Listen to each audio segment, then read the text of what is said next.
नमस्कार, आप देख रहे हैं न्यूज़ 24। मैं हूं विपनेश माथुर और यह खबर बेहद चिंताजनक है और इसी खबर से 10 बजे के बुलेटिन की शुरुआत कर रहे हैं। कोरोना के बढ़ते कहर को देखते हुए राज्य सरकारों ने पूरी तरह से कमर कस ली है। बड़ी खबर, सख्ती बढ़ाई जा रही है। पिछले 24 घंटे की बात करें तो देश भर में 1 लाख से ज्यादा केस सामने आए हैं, पुष्टि हुई है। और वहीं अकेले महाराष्ट्र में हाहाकार मचा हुआ है। 55,000 से ज्यादा केस महाराष्ट्र में सामने आए हैं। महाराष्ट्र में एक तरफ जहां रात 8 बजे से हर चीज बंद करने का फैसला किया गया है सरकार की तरफ से, और वहीं कुछ और सख्ती बढ़ा दी गई है। मुंबई में बीच पर जाने के लिए मनाही कर दी गई है, लोग अब वहां नहीं जा सकते। बीएमसी ने 30 अप्रैल तक के लिए सभी समंदर किनारों को बंद करने का आदेश जारी किया है ताकि वहां पर लोग ना जा सकें और वहां पर भीड़ इकट्ठी ना हो सके। शिरडी के साईं मंदिर में भी बंद कर दिया गया है। आम लोगों के लिए मंदिर बंद रहेगा जब तक ये कोरोना कंट्रोल में नहीं आ जाता। दिल्ली में भी पहले ही नाइट कर्फ्यू का ऐलान कर दिया गया है, कल ये ऐलान हुआ है। और वहीं दिल्ली के एम्स का जो ओपीडी है वो भी बंद करने का फैसला लिया गया है। एम्स में सिर्फ ऑनलाइन रजिस्ट्रेशन किया जाएगा। मध्य प्रदेश की बात करें तो मध्य प्रदेश में भी बड़े फैसले लिए गए हैं। 4 शहर मध्य प्रदेश के कोरोना से पीड़ित हैं और ये इस वक्त खास तस्वीरें आपकी टीवी स्क्रीन पर आप देख रहे हैं। और शाहजहांपुर की बात करें तो यहां पर रात 8 बजे से 10 अप्रैल की सुबह 6 बजे तक लॉकडाउन का ऐलान कर दिया गया है। वहीं भोपाल, इंदौर और जबलपुर समेत 13 शहरों में भी रविवार के साथ शनिवार को भी लॉकडाउन लगाया जा सकता है। हालांकि मुख्यमंत्री शिवराज सिंह चौहान ने इसका फैसला जिलों की क्राइसिस मैनेजमेंट कमेटी पर छोड़ा है और इस रविवार से मुरैना में भी लॉकडाउन लगाया जाएगा। दूसरे राज्यों से एमपी में आने वाले लोगों पर भी सख्ती की तैयारी की जा रही है। ऐसे लोगों को आइसोलेट करने के लिए ग्रामीण इलाकों में भी सेंटर की व्यवस्था की जाएगी। झारखंड सरकार ने बढ़ते कोरोना केस को देखते हुए राज्य में सभी सरकारी और निजी school, college, gym, park, cinema hall, swimming pool को अगले आदेश तक के लिए बंद कर दिया गया है। कोरोना संक्रमण के मामलों में बढ़ोतरी को देखते हुए प्राइवेट ट्रेन तेजस एक्सप्रेस को 9 अप्रैल तक के लिए बंद कर दिया गया है। और ऐसे ही कड़े फैसले उत्तर प्रदेश में भी सरकार की तरफ से लिए जा रहे हैं। और इस बीच न्यूज़ 24 की सबसे बड़ी कवरेज कोरोना पर जो विस्फोट हुआ है उस पर लगातार जारी है और चप्पे चप्पे से न्यूज़ 24 संवाददाता हमारे साथ जुड़ गए हैं। टीवी स्क्रीन पर इस वक्त आप देख सकते हैं इंद्रजीत सिंह मुंबई का हाल आपको बताएंगे, क्योंकि लगातार महाराष्ट्र में मुंबई सबसे ज्यादा प्रताड़ित है कोरोना की वजह से। भूपेंद्र सिंह आपको अहमदाबाद का हाल बताने वाले हैं कि वहां पर किस तरीके से फैसले लिए जा रहे हैं कोरोना को देखते हुए। और इधर मनोज पांडे, उनके पीछे तमाम लोग भी हैं, रैलियां हो रही हैं, वहां पर रोड शो हो रहा है। तो क्या अब वक्त आ गया है कि बंगाल में रोड शो और रैलियों पर लगाम लगनी चाहिए? जिस तरीके से देश भर में एक दिन में 1 लाख से ज्यादा केस आ रहे हैं। और खास मेहमान डॉक्टर डीके गुप्ता इस वक्त हमारे साथ मौजूद हैं, सीएमडी हैं फेलिक्स हॉस्पिटल के। सर, स्वागत है आपका चर्चा में। लेकिन मैं यहां पर चर्चा की शुरुआत करूं उससे पहले मुंबई आपको सीधे लिए चलते हैं और इंद्रजीत सिंह आपके पास आते हुए, देखिए देश भर में 1 लाख से ज्यादा मामले, लेकिन महाराष्ट्र में, अकेले महाराष्ट्र में 55,000 से ज्यादा मामले 24 घंटे में। तो जरूरी है कि महाराष्ट्र में कोरोना कंट्रोल किया जाए और इसके लिए और सख्त कदम उठाए जाएं।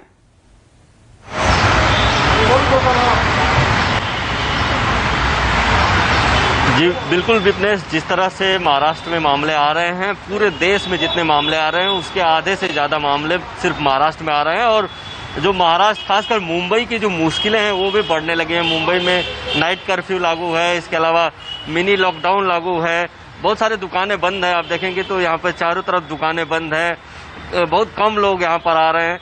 लेकिन दिक्कतें ये है कि अभी जो खबर आई है कि जो मुंबई में वैक्सीन की भी कमी हो रही है। वैक्सीन सिर्फ 3 या 4 दिनों की वैक्सीन बची है मुंबई में। इसके अलावा लोगों को हॉस्पिटलों में बेड नहीं मिल रहे हैं।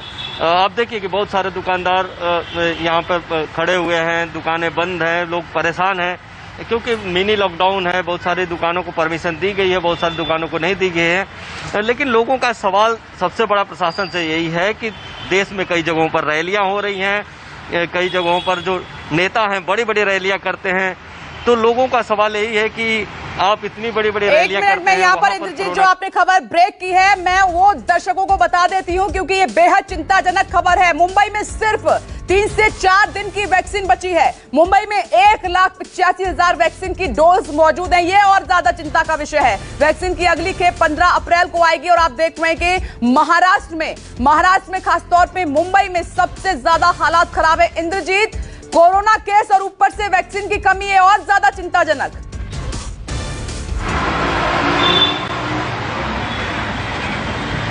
जी बिल्कुल चिंताजनक है। और 15 तारीख को जो दूसरी खेप केंद्र की तरफ से आने वाली है वो 15 तारीख को आने वाली है, जो बीएमसी ने जानकारी दी है। तो कहीं ना कहीं ये 3-4 दिन, जैसे 40-50 हज़ार पर डे जिस तरह से डोज लग रहे हैं मुंबई में, तो 3-4 दिन के डोज ज़्यादा से ज़्यादा बचते हैं। और 3-4 दिनों के बाद क्या होगा, और कहीं ना कहीं सरकार चाह रही थी कि इसमें तेजी लाई जाए, जो वैक्सीनेशन है उसमें तेजी लाई जाए। और ऐसे में जब डोज की कमी होगी तो लोगों की जो दिक्कतें हैं और बढ़ सकती हैं। मुंबई में आंकड़े कम नहीं हो रहे, 10,000 प्रतिदिन आंकड़े आ रहे हैं। हमारे साथ कुछ लोग हैं, उनसे बात करते हैं जो जिस तरह से रैलियां हो रही हैं उसको कैसे देखते हैं, और मुंबई में जिस तरह से लॉकडाउन है, आप लोग दुकानदार हैं, बड़े परेशान हैं।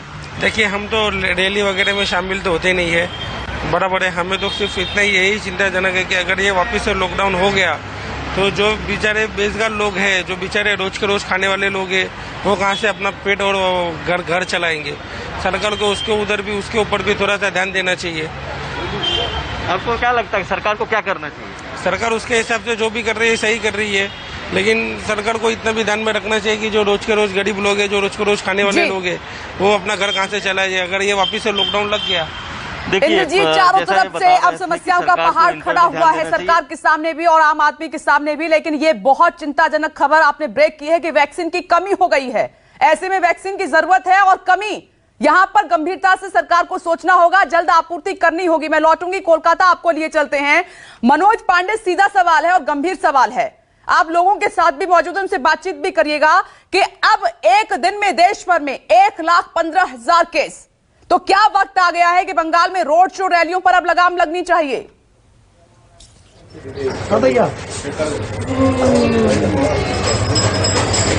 जी देखिए, हम इस समय मौजूद है कोलकाता के, और कोलकाता के बाजार में दिखाएंगे किस तरह से यहाँ पे जो लोग हैं यहीं से दिनचर्या उनकी शुरुआत होती है। यहाँ मार्केटिंग करते हैं, बाजार करते हैं। लेकिन उसके बाद सबसे बड़ी चीज है कि देखिए यहाँ पे पश्चिम बंगाल में जो विधानसभा चुनाव के मद्देनजर यहाँ पे चुनावी जो रैलियां हो रही है, लोगों की भीड़ हो रही है, और किस तरह से यहाँ पे जो पार्टी के लोग हैं अपना जनादेश कर रहे हैं, रैलियां भी कर रहे हैं, रोड शो हो रहा है। हमारे साथ में काफी लोग हैं कोलकाता के, लेकिन देखिए यहाँ पे जिस तरह से है, लोग में अवेयरनेस है, हर कोई मास्क लगाया है और कहीं ना कहीं अपने आप की सुरक्षा भी कर रहा है। जिस तरह से देश में पूरी कोरोना बढ़ रही है, महामारी बढ़ रही है, क्या कहेंगे? पश्चिम बंगाल में विधानसभा चुनाव है, रोड शो हो रहा है, रैलियां हो रही है, लोगों की भीड़ हो रही है, पूरे देश में कोरोना चरम सीमा पे है और लगातार कोरोना बढ़ रही है। क्या कहेंगे बंगाल के जो यहाँ पे रैलियां हो रही है, रोड शो हो रहा है, उसके बारे में? देखिए, ये तो चुनाव आयोग को निर्णय लेना चाहिए। पश्चिम बंगाल में तो भी हमारी जो सरकार है, राज्य सरकार काफी नियंत्रण में है और हर चीज को कवर करके रखी हुई है, केंद्र सरकार के निर्देशों पर चल भी रही है।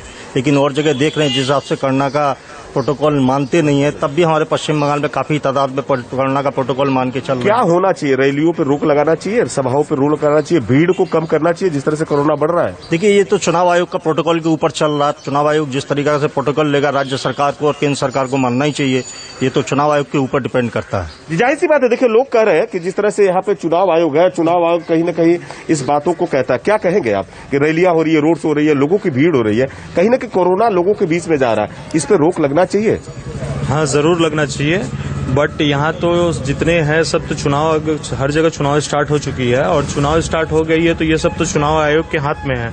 उनको समझाना चाहिए, लोगों को बताना चाहिए, बाकायदा जो लोकल थाना है उन लोगों को बताना चाहिए। और ये सब तो चीज है कि हमारे जो देश के प्रधानमंत्री है उनको भी चीज ये समझना चाहिए। वो तो खुद ही यहाँ आके हर जगह पे आके रैली करना, भीड़ बढ़ाना, हर एक चीज करना, उनको तो समझना चाहिए। कह रहे हैं वही वाली सभी के लिए है कि नेताजी कहें वो सब सही, तो बंगाल में कोरोना नहीं, ये वाली बाकी जगह कोरोना है। ये वही वाली बात यहां पर आम जनता कहती हुई नजर आ रही। समझना चाहिए चुनाव आयोग को भी और बड़े नेताओं को भी। मैं लौटूंगी, हम जल्दी से अहमदाबाद का रुख कर लेते हैं। स्पीच डॉक्टर स्वाति महेश्वरी भी हमारे साथ जुड़ गई है, फिजिशियन है, थोड़ी देर में उनके पास भी चलेंगे। लेकिन अहमदाबाद आपको लिए चलते हैं और वहां से भूपेंद्र सिंह हमारे साथ मौजूद है।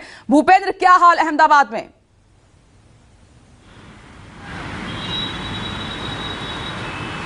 देखिए, जो तस्वीरें हमने पिछले कुछ दिनों में दिखाई हैं बहुत ही भयावह है। मैं बता दूं कि कल मैंने जो जहां पर रेमडेसिविर इंजेक्शन बनता है जाइडस कैडिला, उसके बाहर देखा था लोग सैकड़ों की तादाद में लंबी कतारों में खड़े हैं और उनके परिजन जो है वो अस्पताल में जिंदगी की जंग लड़ रहे हैं। दूसरा, मैं आपको बताऊं कि शमशान गृहों का जो जायजा लिया था, वहां पर शव जो है वो अंतिम क्रिया के लिए इंतजार में बैठे हुए हैं, वहां पर लाइन लगी हुई है शवों की। वो एक भयावह तस्वीर थी। जो आंकड़े आ रहे हैं वो भी कहीं ना कहीं शंका पैदा कर रहे हैं। सरकारी आंकड़े बताते हैं कि 17 मौतें हुई हैं, 16 मौतें हुई हैं, लेकिन जिस तरह के शवों के अंतिम क्रियाएं हो रही हैं कोविड प्रोटोकॉल के तहत, वो बहुत ज़्यादा है, उसकी तादाद बहुत ज़्यादा है। अहमदाबाद के अंदर रिकॉर्ड तोड़ आंकड़े आ रहे हैं, 800 के ऊपर। सूरत के अंदर भी इसी तरह के हालात हैं और पूरे गुजरात में। भूपेंद्र, आपके पीछे कुछ लोग भी खड़े, जल्दी से इनसे बातचीत कीजिए कि क्या जिन राज्यों में चुनाव प्रचार चल रहा है अब उस पर लगाम लगनी चाहिए, बंद होना चाहिए, क्या है उनकी राय?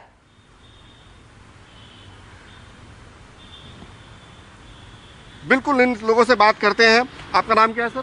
करीन पटेल। परवीन भाई, ये बताइए कि जिस तरह से कल हाईकोर्ट ने सख्ती दिखाई है कि यहाँ पे लॉकडाउन करें या फिर दूसरी जगह पे चुनाव हो रहे हैं, इवन गांधीनगर में चुनाव है, आप क्या कहेंगे? हाईकोर्ट ने जो भी डिसीजन दिया है, मानी प्रपोज किया है गवर्नमेंट को, उसको इम्प्लीमेंट करने की सही में ज़रूरत है, क्योंकि day by day situation worst होती जा रही है और अगर कोई मानी ठोस कदम उठाए नहीं गए तो इससे ज़्यादा और परिस्थिति खराब हो सकती है। परिस्थिति खराब हो सकती है। आप ये बताइए कि अपने बगल वाले जिले में चुनाव हो रहे हैं और यहाँ पर सख्ती बरतने की बात हो रही है, दोनों चीज़ों को कैसे देखते हैं आप? मैं तो ये चाहता हूँ कि जो परिस्थिति देश की जा रही है, सरकार को अपना खुद का जो उनका एक क्या बोलते हैं ग्रीडीनेस है, एक पॉलिटिक्स के ऊपर जो ग्रीडीनेस है, सत्ता, मुझे सत्ता चाहिए, सत्ता नहीं, लोग जिंदा होंगे तो आपको वोट देंगे, लोग को जिंदा रखो आप, ठीक है? जो कहा गया है, कोर्ट ने कहा गया है वो कीजिए आप। क्यों नहीं कर सकते हो लॉकडाउन? क्या फ़र्क पड़ने वाला है? 2-3 दिन में कोई फ़र्क नहीं पड़ने वाला है। चेन तोड़ो आप। रात का कर्फ्यू, रात को लोग सो जाते हैं, रात का कर्फ्यू डालने से कोई मतलब नहीं बनता है, ठीक है? 2-2, 3-3 का लॉकडाउन डालिए, अपने आप सब ठीक हो जाएगा। और एक सज्जन है, उनसे बात करते हैं। ये बताइए कि आप क्या सोचते हो, ये जो रात को 8 बजे से 6 बजे तक का कर्फ्यू रखा गया है, इससे कुछ फर्क पड़ेगा? उससे ज़्यादा कोई फर्क नहीं पड़ेगा। दिन में कर्फ्यू लगाना जरूरी है, दिन में कर्फ्यू लगाने से ही ये कंट्रोल में आ सकता है। बिल्कुल। मैं बता दूं कि कल सरकार ने हाईकोर्ट की सख्ती के बाद में 20 शहरों में रात को 8 बजे से सुबह 6 बजे का कर्फ्यू लगाया हुआ है। इसके अलावा जो पहले की सख्तियां थी, मास्क को लेकर, टेस्टिंग को लेकर, क्वारंटाइन को लेकर, वो तमाम बढ़ती जा रही है। हमने सुबह सुबह देखा जो टेस्टिंग कैंप है, लंबी कतारें लगी हुई हैं लोगों की कोरोना टेस्ट कराने के लिए। अस्पताल में कई लोग सवाल उठा रहे हैं भूपेंद्र कि क्या रात में ही कोरोना होता है, दिन में नहीं है? क्योंकि दिन में भी सख्ती की अब जरूरत है। और अब पल्लवी झा भी आपको दिल्ली से नजर आ रही है। पल्लवी, दिल्ली में नाइट कर्फ्यू और सफदरजंग अस्पताल, इनकी ओपीडी भी बंद कर दी गई हैं। क्या ये कदम जो उठाए गए हैं वो काफी हैं, जिस तरीके से मामले 5000 के पार राजधानी में? देखिए, नाइट कर्फ्यू बेशक सरकार ने एक कदम उठाया है और नाइट कर्फ्यू का मकसद ये रहेगा कि जो भी नाइट पार्टीज़ या नाइट क्लब्स हैं या रात के वक्त में जो रेस्टोरेंट्स होती हैं या फिर रात के वक्त में भी कई जगहों पे देखा जाता है कि भीड़ होती है, तो उसको कहीं ना कहीं कर्टेल करने की कोशिश है। प्लस ये भी होता है कि जो इंटर स्टेट जो लगातार आ रही हैं उनको भी देखा जाएगा। तो ये तमाम चीज़ें सरकार करने की कोशिश करेगी, लेकिन सिर्फ इस कोशिश से ही क्या जो लगातार बढ़ते आंकड़े हैं उस पर एक तरीके से लगाम लगा दिया जाएगा, वो ऐसा संभव दिखता नहीं है। क्योंकि लोगों से भी बात करते रहिए कि क्या वक्त है रैलियां रोड शो पे रोक लगे, इनको बंद किया जाए। बिल्कुल, मैं वही उसी पर आ रही थी कि जब मैं बाजार में आती हूँ तो मुझे लगता है कि दिन में जो है सख्त से सख्त कदम उठाने की ज़रूरत है। और इस वक्त मेरे साथ आप देखिए काफ़ी ज़्यादा संख्या में लोग हैं। तो सवाल में जो आपने कहा वो सीधे उन्हीं से पूछते हैं कि देखिए, दिल्ली में तो नाइट कर्फ्यू लगा दी गई और रात के वक्त में पूरे अब पहरेदारी रहेगी, लेकिन जब रैली होती है, जब जगह जगह पर काफ़ी भीड़ दिखता है रैलियों में और नेता भी जो कहीं कहीं पे मास्क नहीं लगाते, उसे देखकर आप लोगों के मन में क्या आता है सवाल? दीदी, ऐसा है कि जहाँ रैलियाँ होती हैं, भीड़ भाड़ होता है, वहाँ तो प्रधानमंत्री जी को कुछ नहीं दिखता। वैसे मार्केट बंद करवाने से गरीब आदमी को परेशान करने वाली बात होती है कि गरीब आदमी परेशान। इसमें कोई अमीर परेशान नहीं है, इसमें जो भी है गरीब परेशान है, गरीब जनता परेशान है। अब बंगाल में इस टाइम चुनाव हो रहा है, कितनी करोड़ों के तादाद में पब्लिक इकट्ठा हो रही है, वहाँ पे कोरोना नहीं हो रहा है, खाली दिल्ली में ही हो रहा है। नाइट कर्फ्यू लगाने से क्या कोरोना हट जाएगा? बंद करो तो पूरा बंद करो या तो फिर पूरा खोल दो। बड़ा करो। आप क्या सोचते हो, आप बताओ? यही है कि अपन गरीबों को परेशान कर रहा है, कुछ थोड़ी है ऐसे ही। रात के वक्त में आने जाने में काफ़ी दिक्कतें होंगी। देखिए एक बहुत अहम बात है, जिस तरीके से ये कहा जा रहा है कि अगर आप बड़ी बड़ी रैलियां कर रहे हैं वहाँ कोरोना कहाँ है, और यही सवाल हमसे पूछा जाता है जब हम रिपोर्टिंग करने आते हैं, तो यही सवाल पूछा जाता है कि इतनी बड़ी बड़ी रैलियों में मैम कोरोना कहाँ है, यहाँ कोरोना कहते हैं आप और वहाँ कोरोना क्यों नहीं दिखता। और ऐसे में ये बहुत लाजमी सवाल है कि जो गरीब आदमी है, जो कामगार है, जिसकी रोजी रोटी हर दिन एक कमाने से निकलती है, अगर उस पर पाबंदी लगा दी जाएगी तो फिर वो कैसे अपना घर चलाएगा, काम चलाएगा। जरूरी है कि ठोस से ठोस कदम उठाया जाए, लेकिन इन तस्वीरों से इनके मन में बहुत सारे प्रश्न उठते हैं। आइए और भी कुछ लोग हैं, उनसे भी बात करते हैं। आप कुछ कहना चाहोगे? ठीक है पल्लवी, मैं आऊंगी, एक ब्रेक का भी वक्त है, लेकिन आपने सही कहा कि आम जनता जो गरीब आदमी है वो कभी नहीं चाहेगा कि लॉकडाउन लगे, क्योंकि पिछले लॉकडाउन ही उनकी चीख निकाल दी थी। वो दौर कोई देखना नहीं चाहता फिर से। बड़ी कवरेज कोरोना विस्फोट पर लगातार जारी है। ब्रेक के बाद जब लौटेंगे तो डॉक्टर डीके गुप्ता और डॉक्टर स्वाति महेश्वरी का रुख करेंगे। छोटा सा ब्रेक, फॉर ऑन लॉट्स। नमस्कार, मैं हूं मानक गुप्ता। अगर आपको हमारा ये वीडियो पसंद आया हो तो इसे लाइक और शेयर जरूर करें, और हां, हमें सब्सक्राइब और फॉलो करना ना भूलें ताकि आप देश और दुनिया की कोई खबर मिस ना करें। तो जुड़े रहिए हमारे साथ और देखते रहिए न्यूज़ 24।